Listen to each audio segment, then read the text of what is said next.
Right, welcome back to another tutorial video for Play Action Football, a new tabletop cards and dice football game from the Clark & Addison Gaming Company. In this video we're going to talk about the concept of momentum. Now this is a little more advanced, not difficult. It's simple to apply, but it might be one thing too many to remember, I'm not sure. But momentum is a really cool concept that's easy to implement.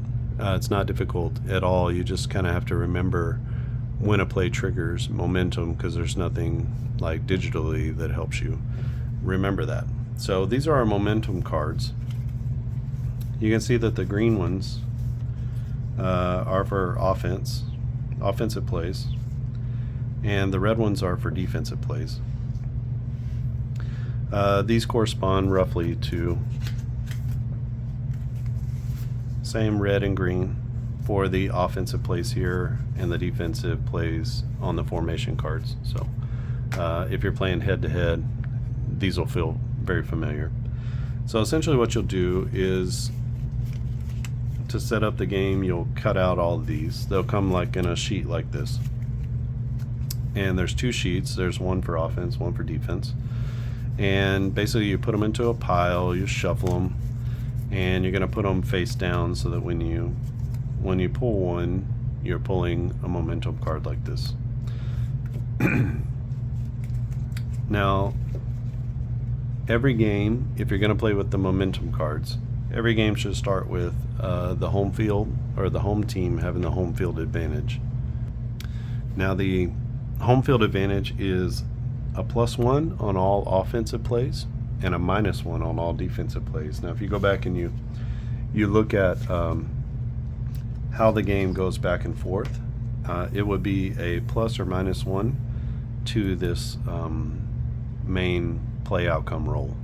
So a +1 would give you a 10 instead of a 9, which would be 2 yards or 3 yards. 3 yards instead of 2, right? So it is an advantage. You're getting about a 5% advantage, which can lead to bigger plays, or even the difference between a completion or an incompletion. It could be the difference between a sack or an interception and an incompletion as well. So they do have effect in the game. And so for the home field advantage, you get a +1 on offensive plays, and then when the home team is on defense, they'll get a -1. So if they already had a -1 because of a team advantage, they would have a -2. Or if they were, if the offense was a +1 advantage because of those team adjustments, now they would be even. So you can see how it sort of changes things. And these +1s and the -1s and +2s and -2s, they don't seem like a lot. But when you play a game with each of them, you can see how over time a team with even a +1 advantage or a -1 advantage has a pretty big advantage in the game. At least it's notable throughout the course of a game. So these momentum plays can actually help to bring a good team along and keep them in the game longer, or it can make a good team really good and just kind of unstoppable, which is sort of the way that momentum works, right? So how do we incorporate it, right? That's the big question.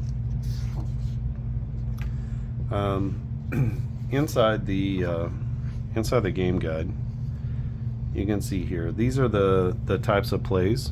These are the plays which are going to lead to a draw for momentum. Now we have our play here, and we have whether it's the offense or defense that gets to draw. So it's even Steven on this. There are 3 times for the offense to be able to draw, 3 times for the defense to be able to draw. So it's not weighted or weighted toward the offense or anything like that. So there are definitely plays available for both. So on an interception, a defensive fumble recovery, because there's a way to recover the ball on the offense, so that wouldn't count. If the defense recovers a fumble, if there's a touchdown run of 20+ yards, a touchdown pass of 40+ yards, kick or a punt return 50 yards or more, and or a blocked punt or field goal. So those are all of the plays that are going to trigger a new pull, whether it's on the offensive pile, which would be the green. So if it's an offensive play, let's say it's a TD run of 30 yards, then the offense would be able to pull a momentum card. If it was an interception, then the defense would pull a momentum card. Now, if the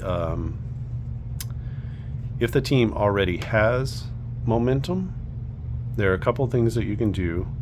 One, let's say there's an interception by the defense, and the defense is supposed to pull a momentum card, but they already have a momentum card, or maybe they have the home field advantage card. You're definitely not going to want to pull that momentum against a home field advantage card, because then you get the advantage on offense and defense. So you don't want to cover that up. But let's say you have a momentum card that's just the current drive. So you get a +1 on plays for the current drive. But you want to take a chance on getting a +1 for the quarter or for the half. It's like this one. So that's way better than having one just for that current drive. So you might want to take that chance. But if you have a momentum card that's good for the entire half, maybe you don't want to pull another momentum card, because you can't get better than that. You can only get worse or the same, right? And then there's only, you can see the ratios here. I kept this together so you could see that. You can see that there are 10 current drive plays. There are 3 for the quarter. Actually, there are 10 plus 4, 14 current drive plays. There are 3 for the quarter, and there's only 2 for the current half. So you can see that they're weighted toward the current drive. So that's most of your momentum plays are going to be that. But there's also the opportunity to get momentum for an entire quarter, for the rest of the quarter, or for the rest of the half. So if you were to pick that up early in the first quarter, then you would have the momentum until one of these momentum plays happens, which may or may not happen in the game, which means your team might wind up with the +1, an extra +1 on offense, or a -1 on defense. So you can see the momentum adds a real dimension to the game. This was something I had added into another game. I can't remember what. It was a football game, I believe, or a basketball game. And momentum was a real key part. I think it was the original No Huddle football. Momentum was included into that. So it's always kind of been a part of this game, and was a real fun way. And if I ever get around to doing college football, I think it will be one of those things that kind of keeps a bad team hanging with a good team, or allows that good team to just totally crush a bad team. So these are your plays. This is the inside the game guide, and these are the plays that will change the momentum. Once you, if a team does not have a momentum card, but they have a momentum play and they need to pull a momentum card, when they pull that card, the other team's momentum goes away. So you can't have 2 momentum cards at the same time. And each team can't have a momentum card. It has to be one or the other. That's it's either all or nothing. That's how momentum works in a game. So you can see how it can swing back and forth several times in a game, or maybe it only swings back and forth once or twice at key moments in the game. So momentum, kind of an advanced feature, but definitely an optional feature that will help these teams perform, maybe even in the way that they were going to perform during the season, even better than if you just played it straight up.